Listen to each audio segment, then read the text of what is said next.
Bonjour petits et grands lecteurs, j'espère que vous allez bien. On se retrouve aujourd'hui exceptionnellement un dimanche pour un update lecture. Le mois de juillet et d'août va être un petit peu particulier cette année. Je ne vous proposerai qu'une vidéo par semaine. Voilà, parce que j'ai bien trop de travail à gérer et que même vous faire une vidéo est compliqué en ce moment.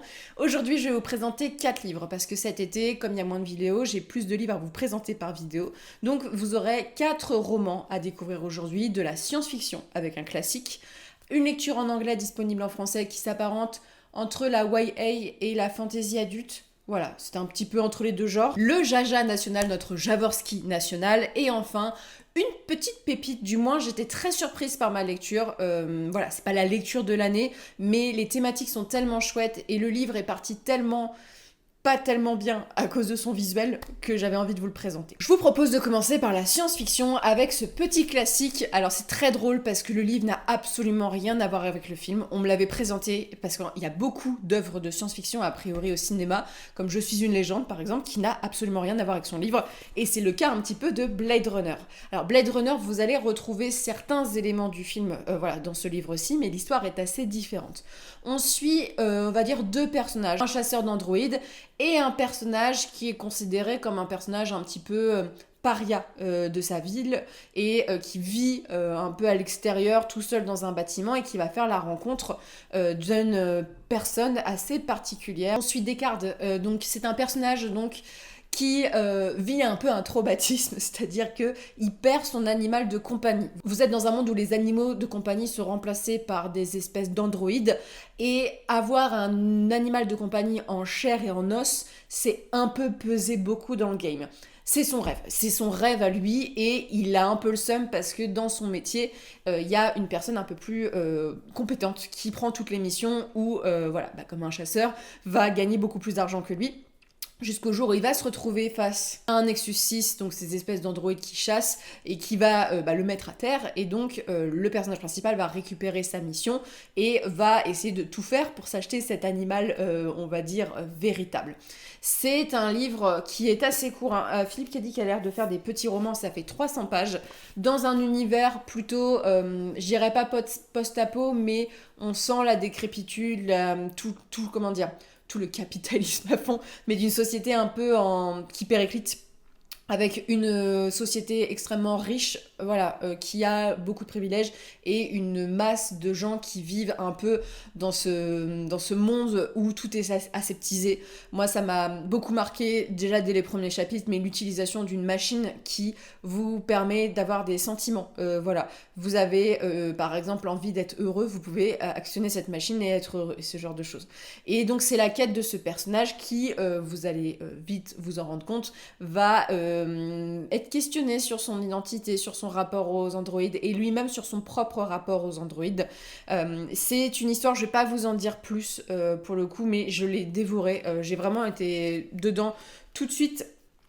Pas très très compliqué à lire, c'est facile à lire en termes de science-fiction, c'est pas des concepts très durs à suivre, c'est plus de la SF qui par le biais de la science-fiction va traiter de questions sociétales hyper importantes. Notamment il y a la question de l'amour, la question de la différence, la question du capitalisme, d'avoir des produits que les autres n'ont pas. Il y a toute une scène où le personnage est très très heureux de montrer à ses voisins qu'il a un tel animal, voilà, il parade, et l'injustice aussi, et la question de l'humanité, de ce qu'est l'humain et ce qui est propre à l'humain. Et voilà, c'est des personnages qui sont assez touchants. Alors, Descartes, c'est pas, comment dire, il est assez froid, il est pas super ok avec sa femme.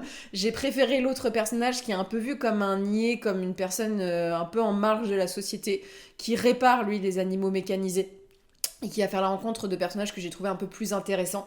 J'étais plus intéressée par cette partie-là que par la partie avec le personnage principal, mais hyper sympa. Ça m'a vraiment donné envie de continuer Cadic, et je pense que Blade Runner était un bon moyen pour commencer parce que c'est pas compliqué à lire, c'est des questions qui sont essentielles. Alors, ça a potentiellement mal vieilli dans le sens que la question qui est très bien traitée dans le texte, qui est l'amour, je vous en dis pas plus, c'est des clichés qu'on a un peu vus en science-fiction, hein. C'est un texte qui date, hein. Ça a été publié en 68, donc voilà, ça a un peu plus de 50 ans, mais j'ai apprécié ce que ça racontait, comment c'était raconté.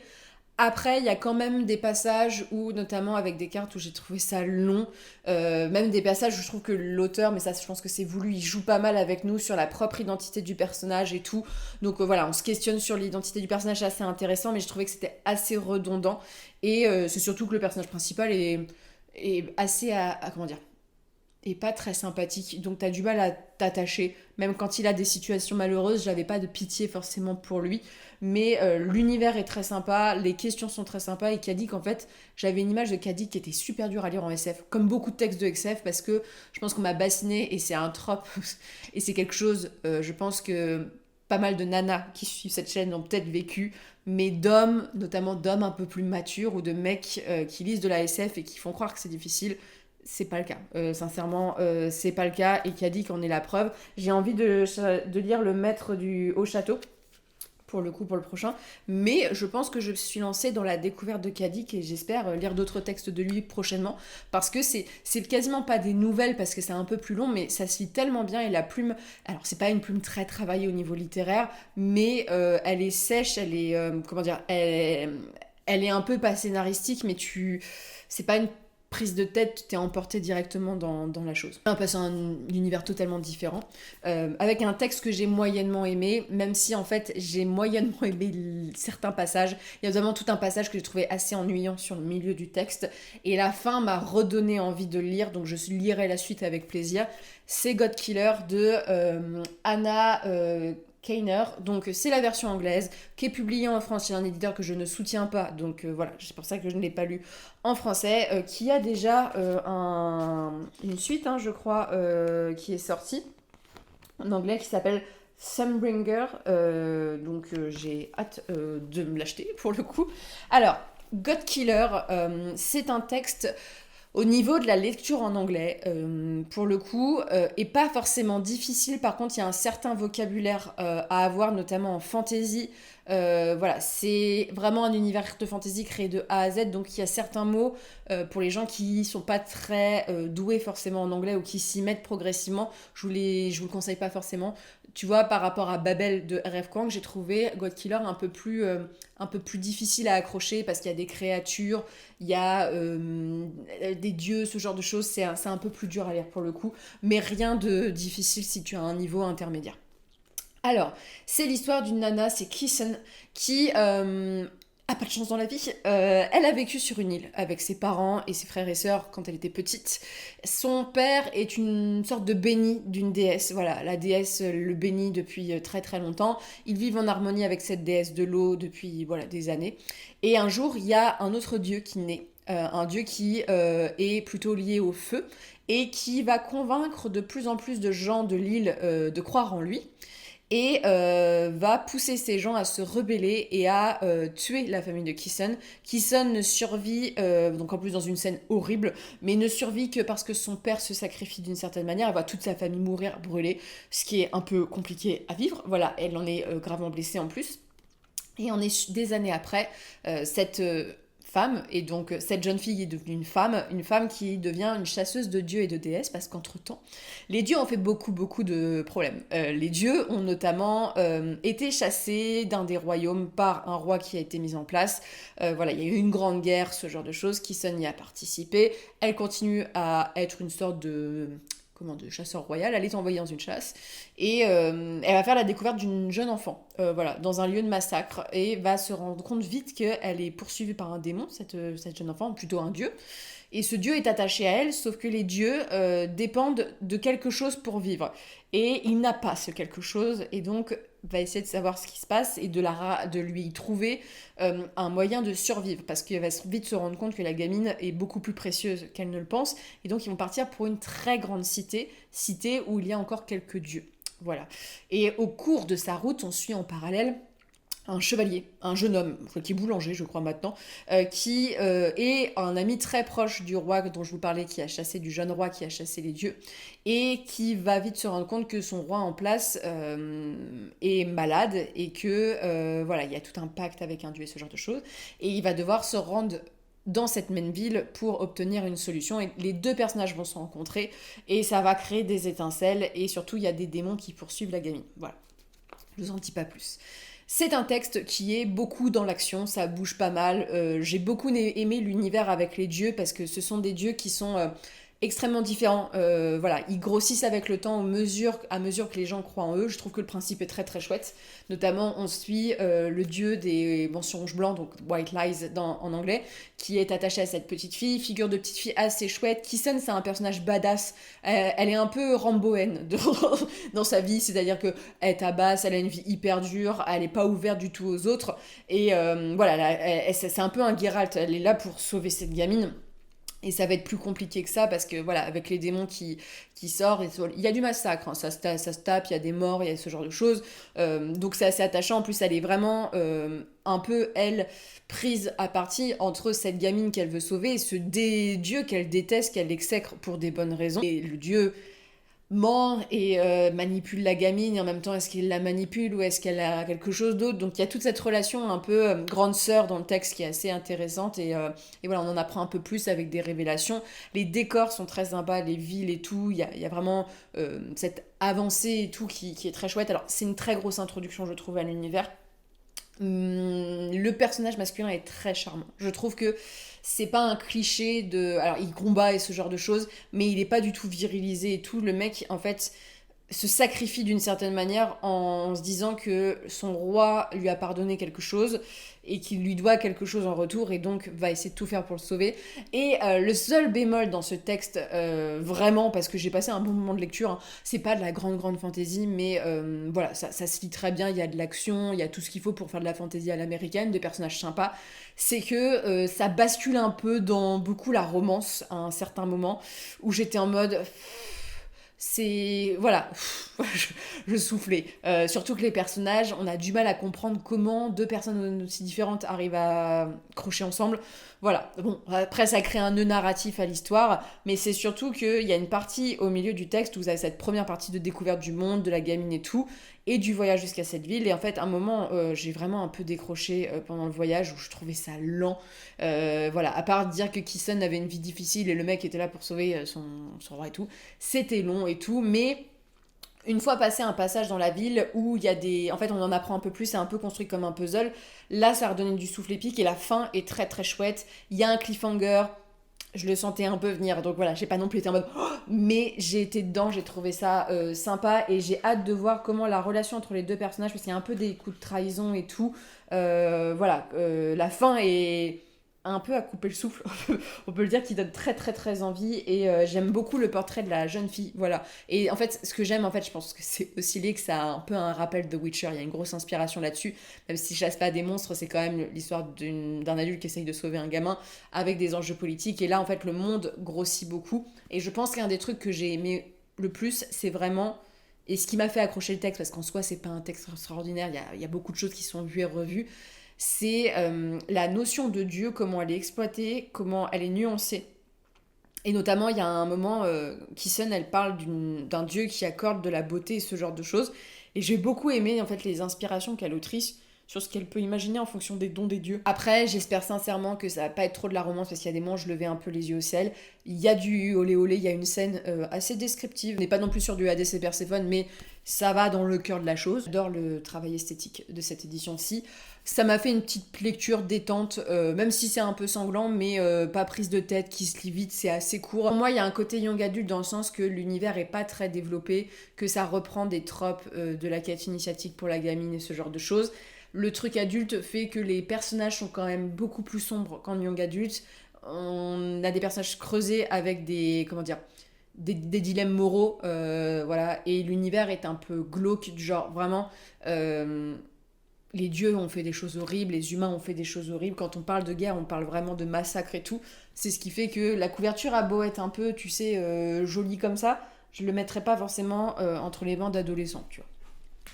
Ensuite, alors là, on n'est pas du tout entre les mains d'adolescents, parce que là, on va parler de nos guerriers celtes chéris, et on va surtout parler de Belovez, chez notre Jaja national Jaworski, Chasse Royale. Alors...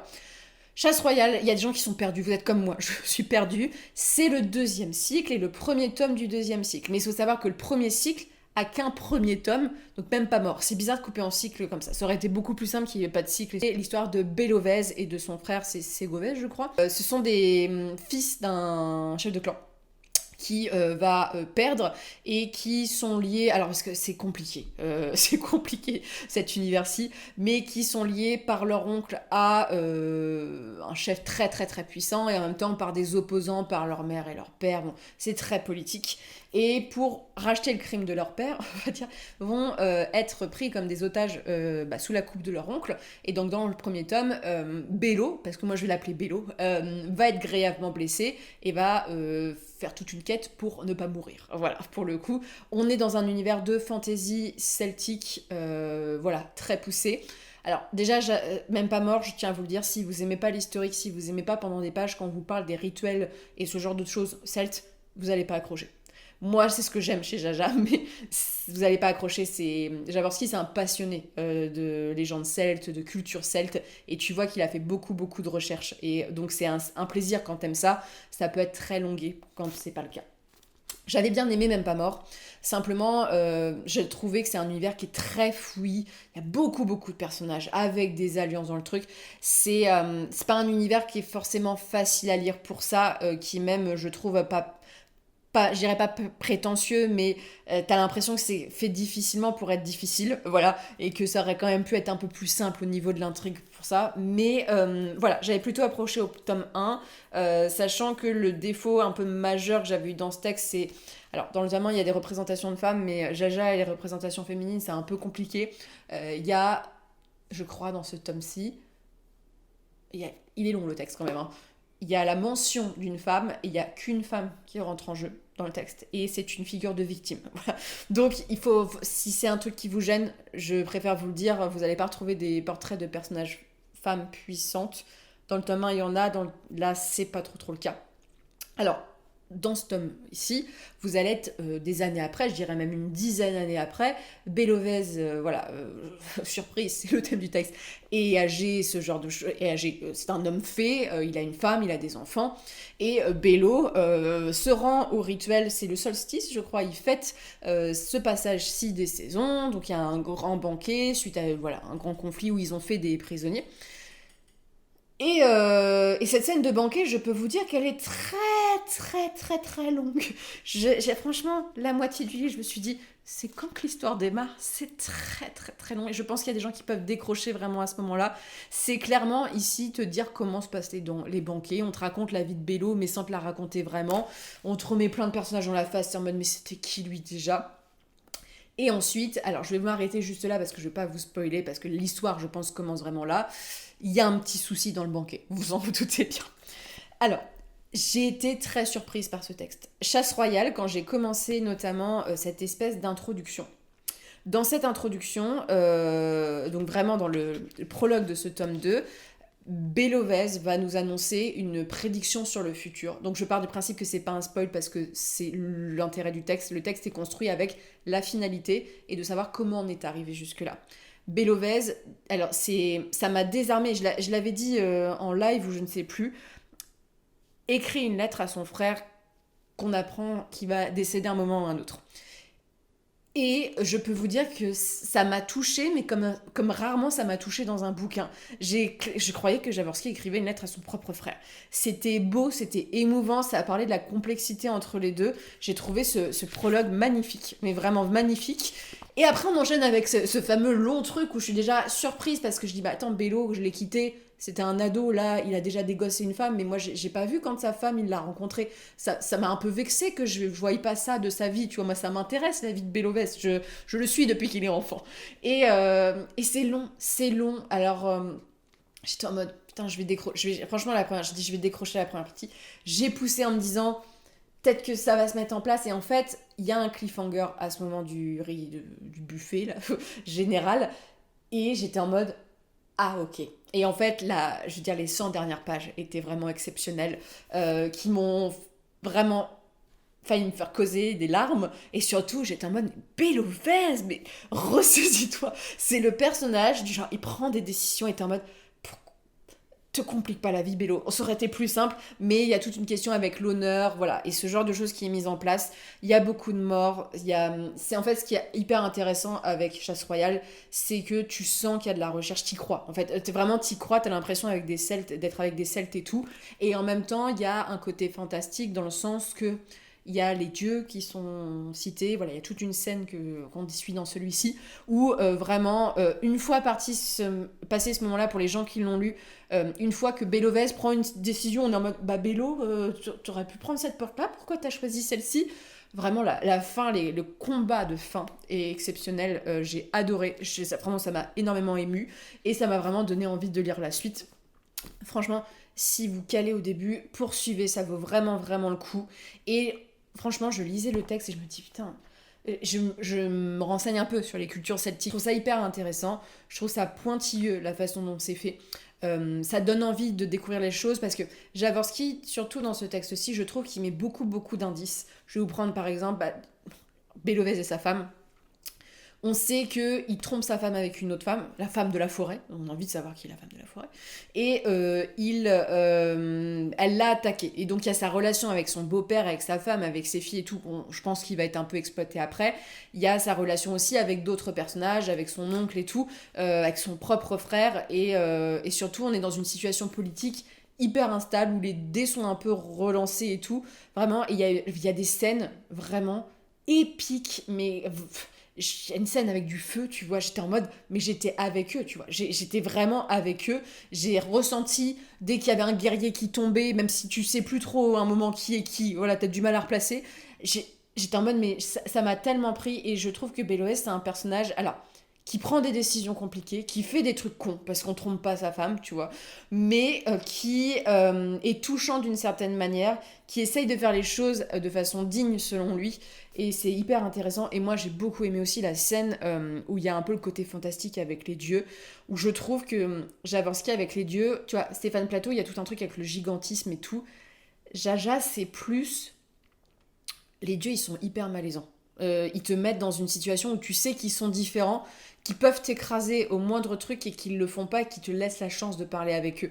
Il y a un truc comme ça où, voilà. Puis la plume, alors la plume, c'est très beau. Alors, comme je vous dis, les gens peuvent avoir aussi un petit peu du mal au niveau de la plume parce qu'il y a beaucoup de références à ce que ça soit des armes, à des termes et ce genre de choses. Mais pour les amateurs de légendes celtes qui sont plutôt amatrices de belles plumes littéraires avec des univers compliqués, parce qu'en soi la trame narrative principale elle est pas dure, mais il y a tellement de trames différentes parce qu'on est aussi dans une culture de l'oralité où quand tu vois il y a un combattant qui va te raconter bah voilà tel élément, il va te le raconter. Donc en fait t'as des histoires dans des histoires. Donc mais voilà, c'est très bien construit. Mais Jaja, bah ça m'a convaincue. J'ai plus aimé que vraiment la deuxième partie du roman, j'ai adoré. Et j'ai très très hâte de lire la suite. Je vous sors le scintillant, le pas beau. Donc, le trône de Jasmin. Alors, le trône de Jasmin, je vous en ai déjà parlé en vidéo, mais pas dans un update lecture. C'est un livre que je ne voulais absolument pas acheter, j'en avais pas entendu parler. Et quand j'ai vu ça, j'ai dit, c'est hors de question que j'achète une romantaisie, tu vois, surtout à 33 balles parce qu'il est très cher et très clinquant. Je déteste ce genre de couverture. Deux personnes, dont Jean-Laurent Dessoco, m'a dit mais je suis en train de le lire, c'est vachement bien, je pense que ça peut te plaire et tout. J'ai dit ne mourons pas bêtes, je vais l'acheter. Et c'est pas du tout de la romantésie pour le coup, c'est de la fantaisie indienne assez épique, assez adulte. J'ai bien accroché à l'univers, alors la plume n'est pas exceptionnelle, mais l'univers est tellement différent de ce que j'ai lu et le texte a des thématiques qui sont hyper intéressantes que voilà, le premier tome est une introduction, mais ça promet et j'étais très attachée au personnage. On suit dans le trône de Jasmin, alors même si on pense, après réflexion, que c'est plus inspiré des saris que de la romantaisie, marketingment parlant, tu peux pas faire une couverture en 2024 comme ça sans faire croire à ton lectorat c'est de la romantaisie.